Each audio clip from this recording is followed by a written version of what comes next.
Welcome to the world of Anglo-Saxon literature. This is a journey into the past.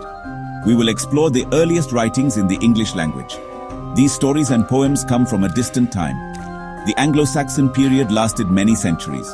It stretched roughly from the 5th century to the Norman conquest in 1066. Understanding this era is important for students of English. It reveals the very beginnings of English literary traditions. The term Anglo-Saxon refers to a group of Germanic peoples.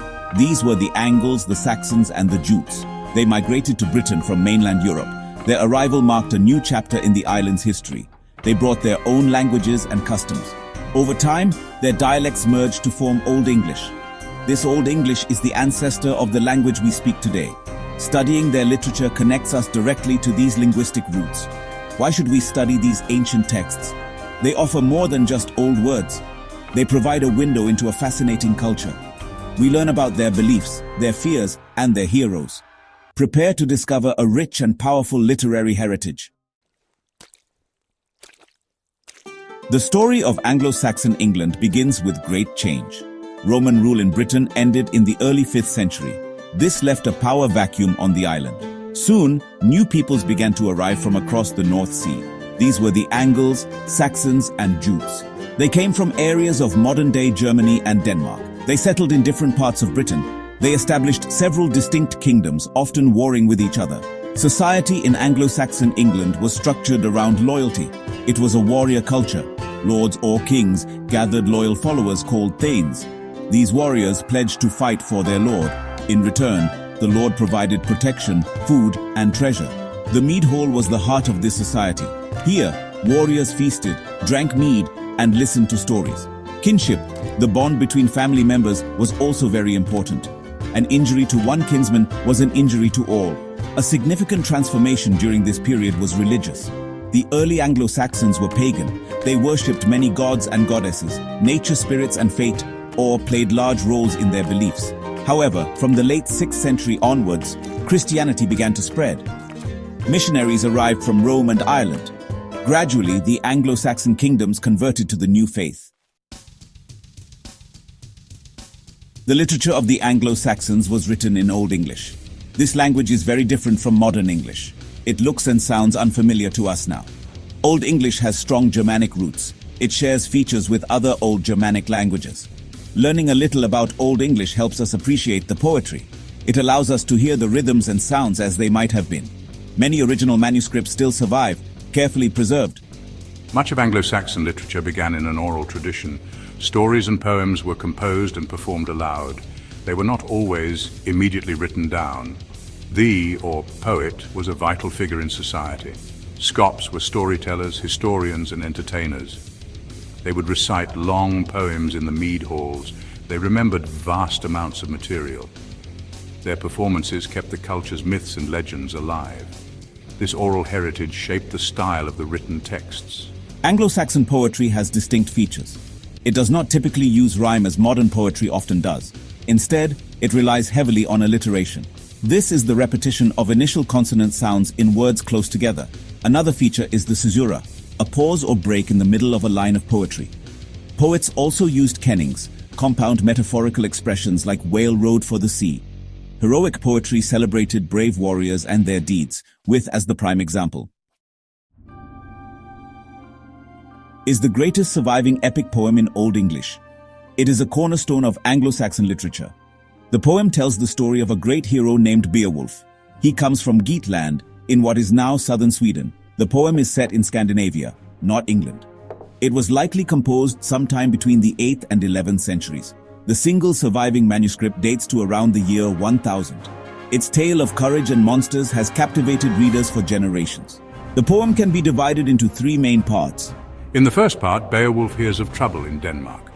King Hrothgar's great mead hall, Heorot, is terrorized by a monster named Grendel.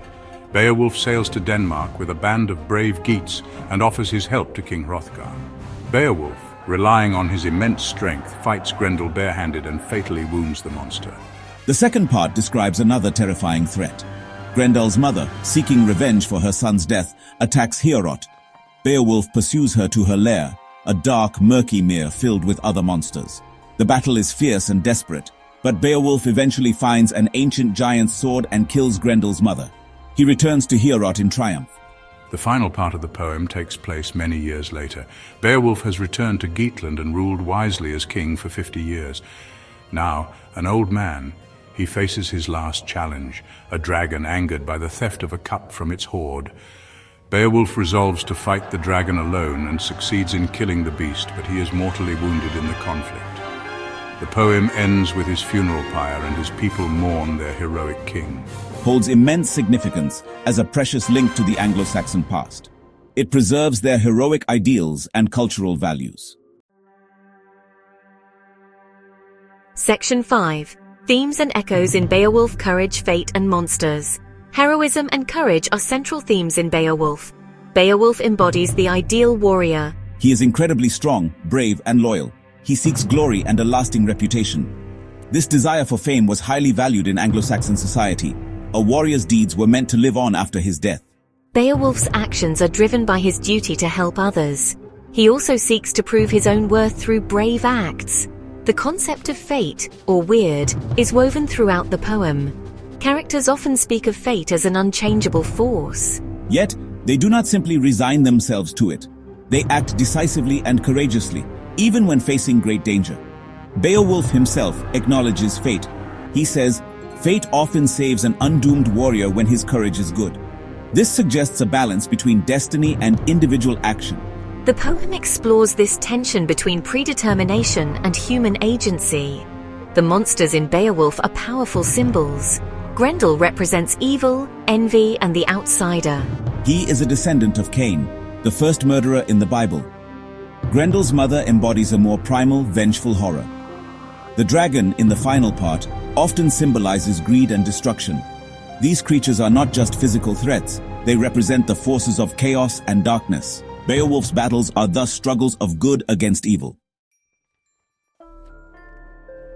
Is one of the most poignant poems from the Anglo-Saxon period. It is an elegy, a poem of mourning and reflection. It is found in the Exeter Book, a famous manuscript of Old English poetry.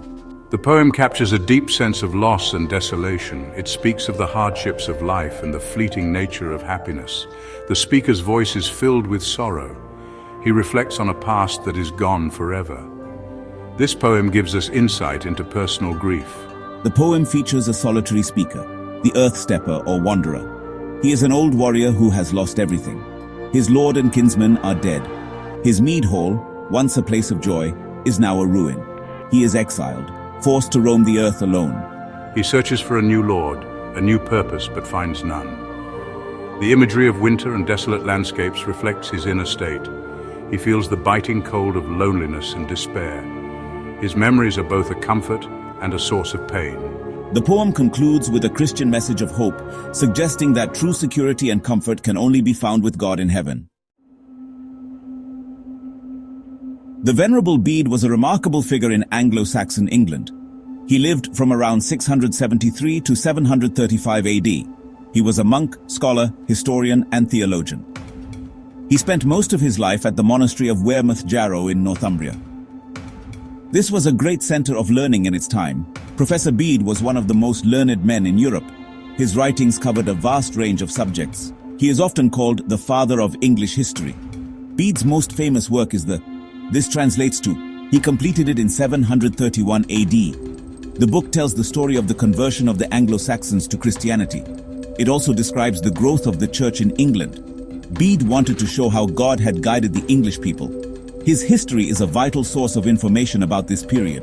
It provides many details we would not otherwise know. Professor Bede was a careful and diligent historian. He gathered information from many sources. He used earlier writings, official documents, and personal accounts. He often named his sources, which was unusual for his time. He was also very concerned with accurate dating. He helped to popularize the AD Anno Domini system of dating years.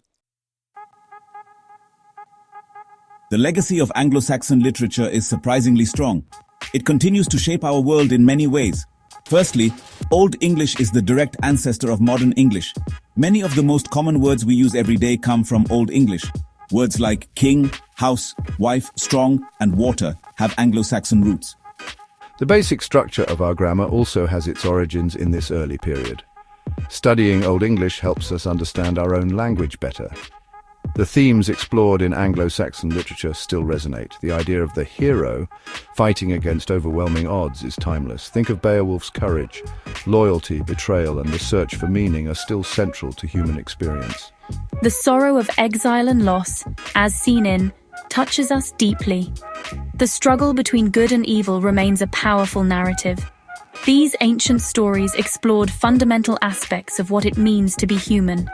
Their echoes can be found in literature through the ages. Anglo-Saxon literature has directly inspired many modern creators. J.R.R. Tolkien, the author of, was a scholar of Old English. His Middle-earth sagas are deeply influenced by Anglo-Saxon myths, languages, and heroic ideals. Other writers, poets, artists, and filmmakers have also drawn inspiration from this period. Has been retold in numerous books, films, and graphic novels. We have journeyed through the fascinating world of Anglo-Saxon literature. We looked at the historical times that shaped these writings. We saw the unique characteristics of Old English poetry. We met the mighty hero Beowulf and his monstrous foes. We felt the sorrow of the lonely wanderer. We learned about the great scholar Bede and his contributions. This literature is rich, powerful, and surprisingly diverse. It offers a glimpse into the heart of a distant age. This introduction is only the beginning of your exploration. There is so much more to discover. Many other remarkable poems survive from this period. Consider another moving elegy about hardship and faith, or explore the clever and playful Anglo-Saxon riddles. Prose works like the Anglo-Saxon Chronicle offer historical accounts. There are also numerous religious poems and saints' lives. Each text provides another piece of the puzzle. Each one adds to our understanding of this foundational era. As you prepare for your exams, remember the importance of this period. Understanding Anglo-Saxon literature will deepen your appreciation. It will help you see connections across centuries of English writing.